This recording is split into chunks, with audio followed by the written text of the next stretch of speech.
Stop believing the movie 300. You have been lied to.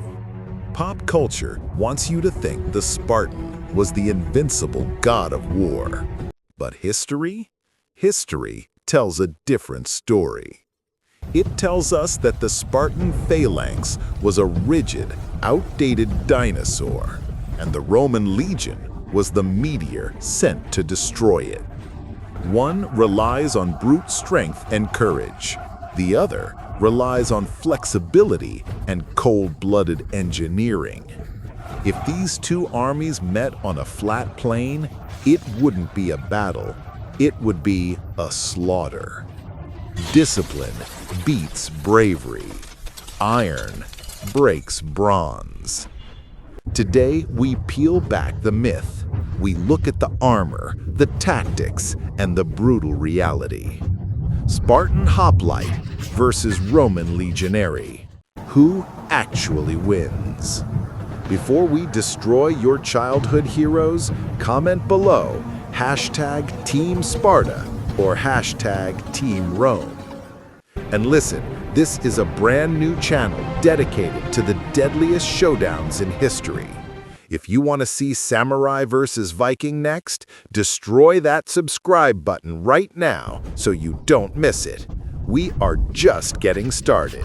To understand who truly wins this fight, we must first look inside their minds. Because on the battlefield, your philosophy is just as deadly as your weapon. Let's start with the Spartan. For a citizen of Sparta, war was not a job. It was a religion. It was the only reason to breathe. From the moment they were born, they were subjected to state-sponsored eugenics. If you were weak, you were discarded. If you survived, you entered the agorge. This wasn't just boot camp. It was a decades-long psychological indoctrination. They were starved, beaten, and forced to steal to survive. The goal was to strip away fear and create a human being who felt absolutely nothing when staring at death. Their entire philosophy was built around the phalanx. Come home with your shield or on it. Why the shield? Because the shield protects the man to your left. To a Spartan, maintaining the line was more important than your own life. They were the ultimate heavy infantry, rigid, immovable, and obsessed with honor. But then you have the Roman. The Roman philosophy was terrifyingly pragmatic. Especially after the Marian reforms, the Legionary was a professional soldier. He was a career soldier on a payroll. But here is the secret weapon that Sparta never understood: logistics. The Roman soldier was an engineer of violence. He didn't just train with a sword, he trained with a shovel. Romans would march 20 miles a day, build a fortified camp from scratch every single night, and then wake up and do it again. While the Spartan wanted to prove he was the better man, the Roman only cared about the result. The Spartan way of war was static. You line up, you push, and you pray your strength breaks them. The Roman way was fluid. They used the Maniple system, a chessboard of units that could rotate. When a Roman soldier got tired, he stepped back. A fresh soldier with full energy stepped forward to take his place. Imagine fighting a machine that never gets tired, never stops, and constantly replaces its broken parts with new ones. Sparta created a society of heroes.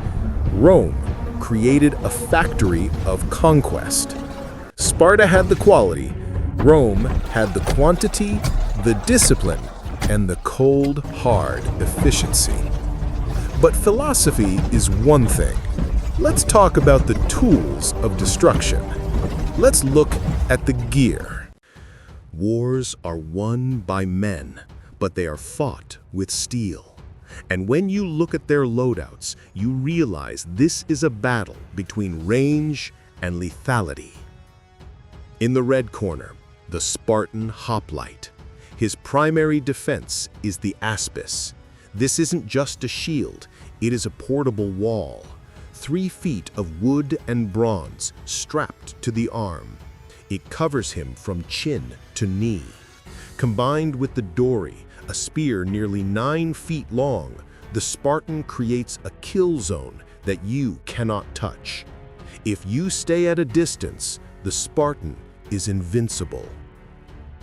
But in the other corner, the Roman Legionary brought tools designed for one specific job: to break walls.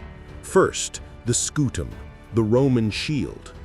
Unlike the round Spartan shield, this was a curved rectangle. It allowed the Roman to curl up behind it like a tortoise. It wasn't just for blocking, it was for bashing a heavy wooden punch to the face. But the real game changer, the weapon that doomed the Phalanx, it was the Pilum.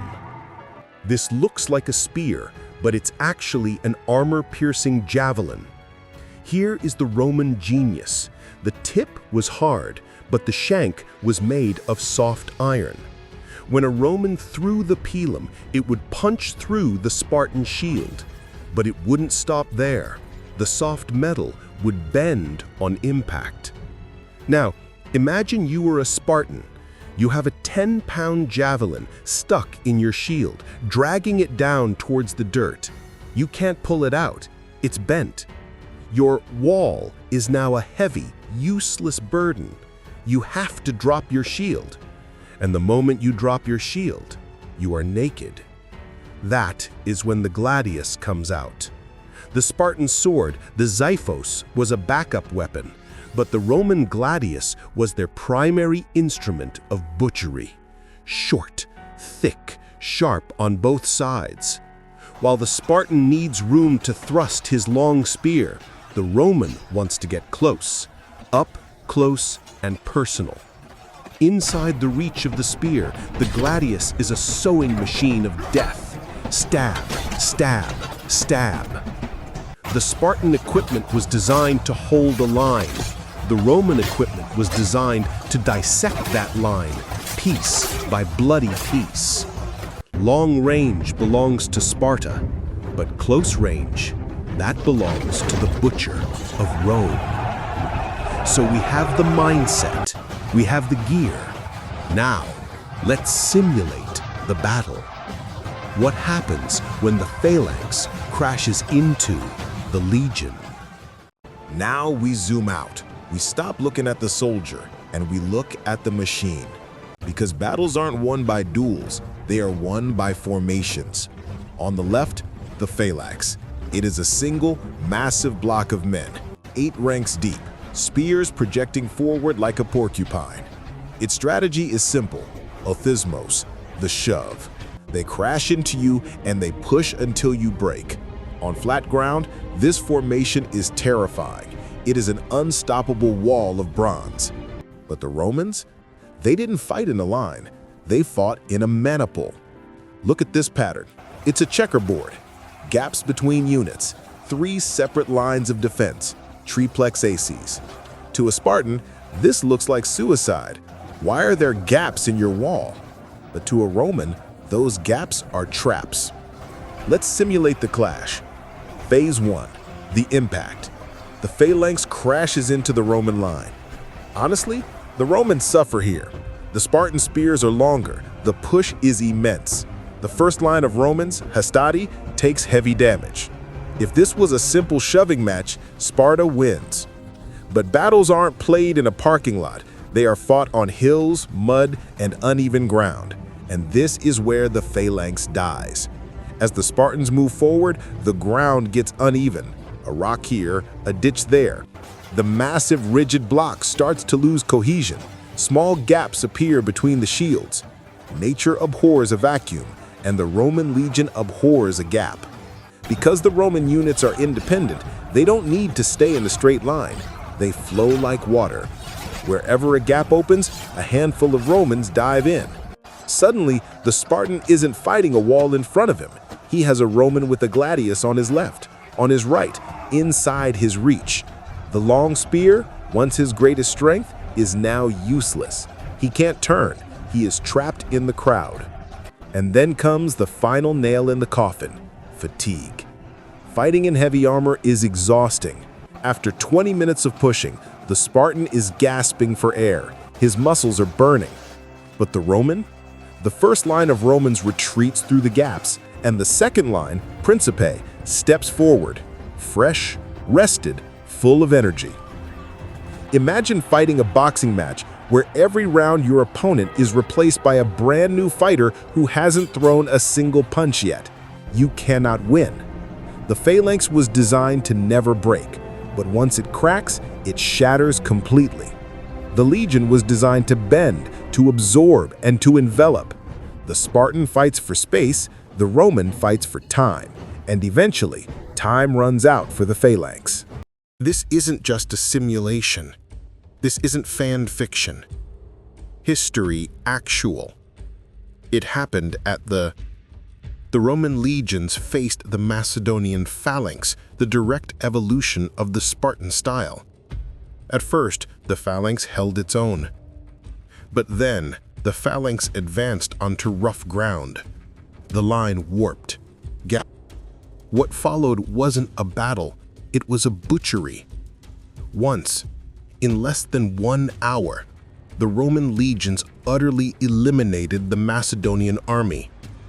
Let that sink in. 20-1. So, who wins? If we isolate individuals, I give the edge to the Spartan. His individual impact would be higher. But war is not a duel. If you pit a Spartan up against a legion, the legion wins. Rome had the best infantry in history. Incomparable. Here is the brutal irony of history. Rome conquered the Spartans. Years later, wealthy Romans told their children stories of the brave-hearted Spartan. The Spartan died a hero. The Roman lived a conqueror. And in the end, both lay in the dust. Now I want to hear from you. Did I disrespect the Saintinos? There are thousands of die-hard Spartan fans out there. If you think a Spartan shield wall could stop a Roman charge, tell me how in the comments below. I'll be replying to the best arguments. And listen, this channel is brand new and we are building a community of history lovers who want the raw, unfiltered truth. Our next battle is already in production. The speed of the samurai versus the rage of the Viking. You do not want to miss that. So do me a favor, smash that subscribe button, turn on notifications, and join the ranks. I'll see you on the next battlefield.